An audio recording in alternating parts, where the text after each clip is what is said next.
Corsair's iCue Link system of fans, all-in-one coolers and more has had quite an upgrade lately with a number of things that make it worth talking about and revisiting. Hello, this is the Provoked Prawn and I want to talk to you about some of the real big highlights of this system that you can see here inside the Corsair 6500X. The upgrades actually include more affordable fans. The RX 150i iCue Link fans are more affordable alongside some other variants like the LX RGB and the RX Max versions. The 120mm fans that you can see here come in single and triple packs, with the triple pack including the controller and a number of cables.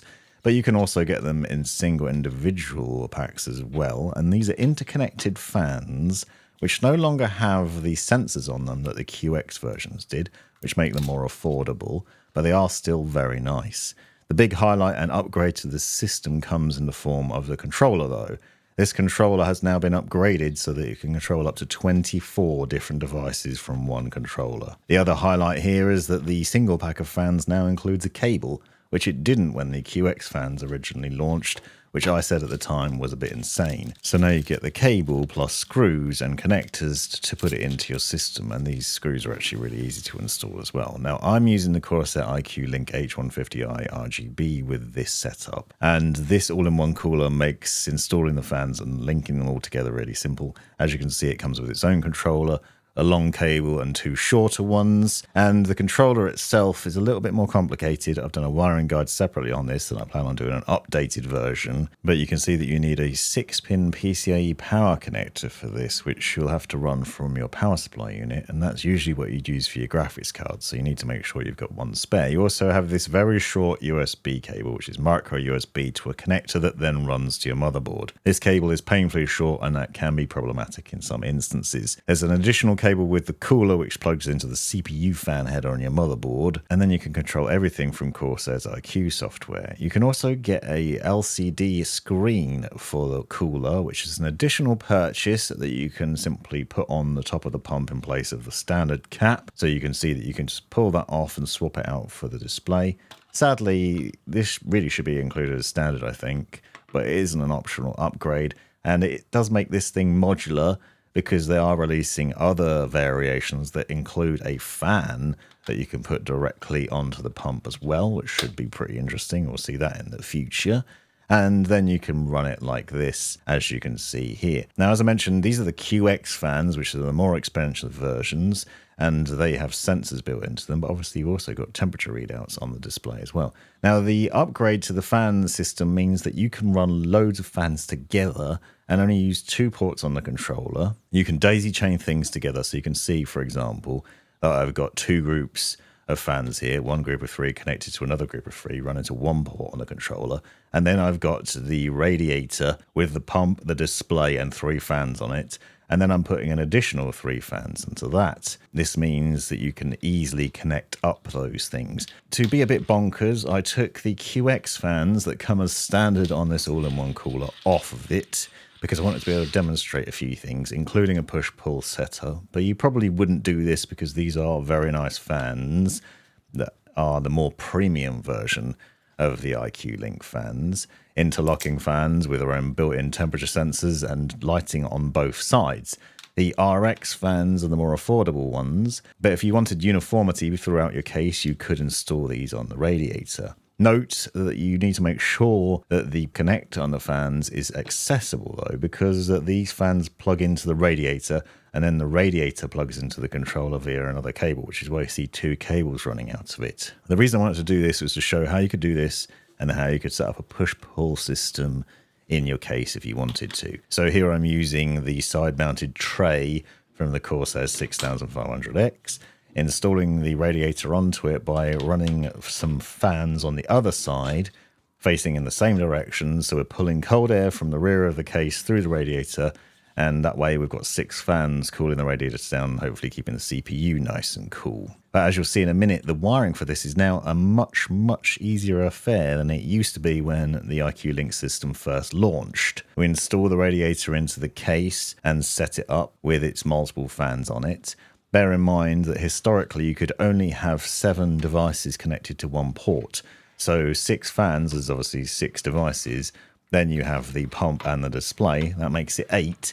So if you try to connect those all to one port, you then run into problems. And this is where the upgrade to the system has made life a lot easier and definitely improved things. I feel like a broken record with this one, but it's all about radiator mounting.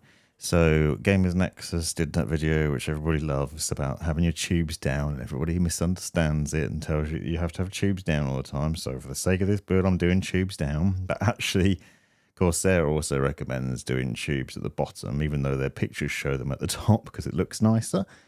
And as you may find, it could be a problem. So in a different build, I did it tubes down, and it was an issue because the tubes were then not long enough for the graphics card. So I'd recommend doing a test fit, which is what I'm doing right now.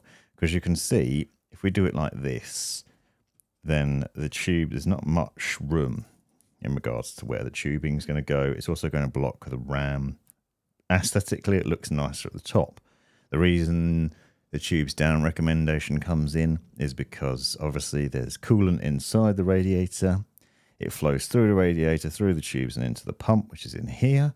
And then it gets pushed back in. Eventually, over time, you'll get some air in the system because the coolant evaporates.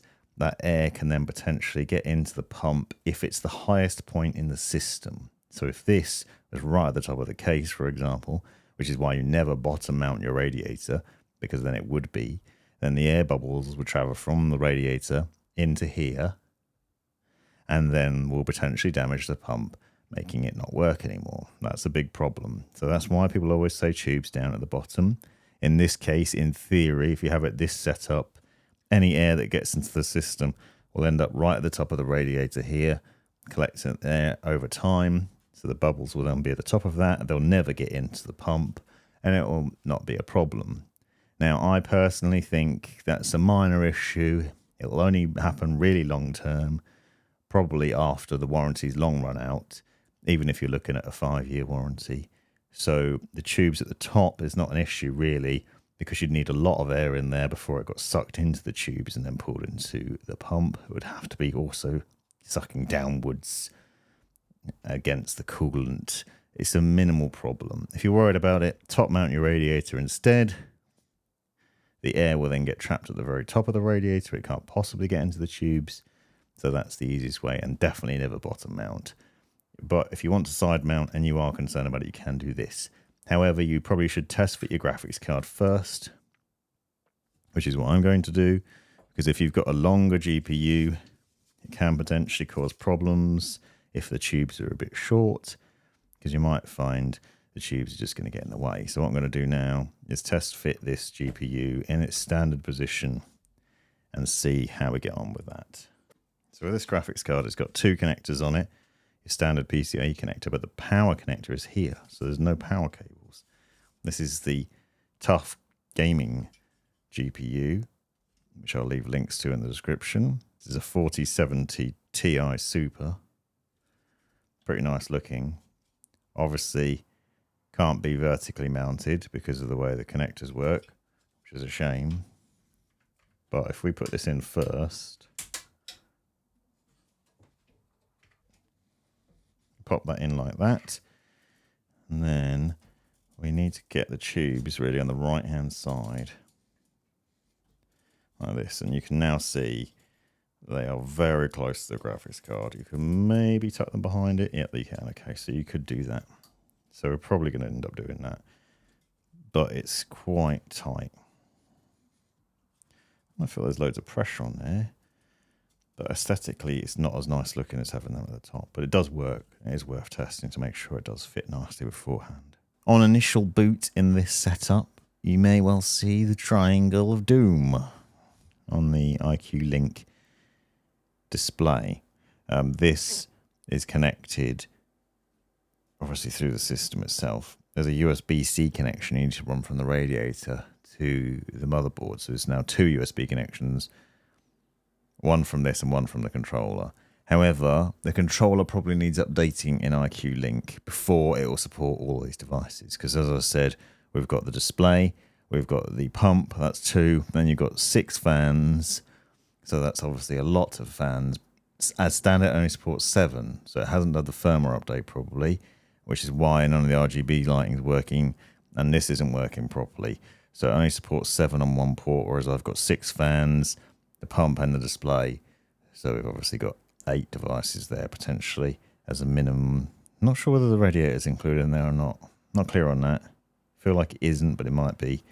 Either way, I need to update the firmware, which means going into Windows first. So now I've got this chaos of no RGB here and a display that doesn't work. But if you have the same problem, that's why. Don't panic. You need to update the firmware first. And indeed, that's just what I did. Updated the firmware and the fans work. And as you can see, the display's working too. Quick note that you do need a USB-C cable from the radiator to your motherboard as well, so that the display will work on that properly if you are planning on using it. Now, wiring in extra fans, I'm going to put 3 at the top here. And obviously, we've got connectors on either end. You need to think about where those connectors are going to end up and then where you're going to run the cables from it. Note that these fans come with these nifty little screws, which are much easier to screw in and basically only require a very easy twist rather than constant screwing. So they make the process for installing really easy, and they come with the fans as standard as well as with this case.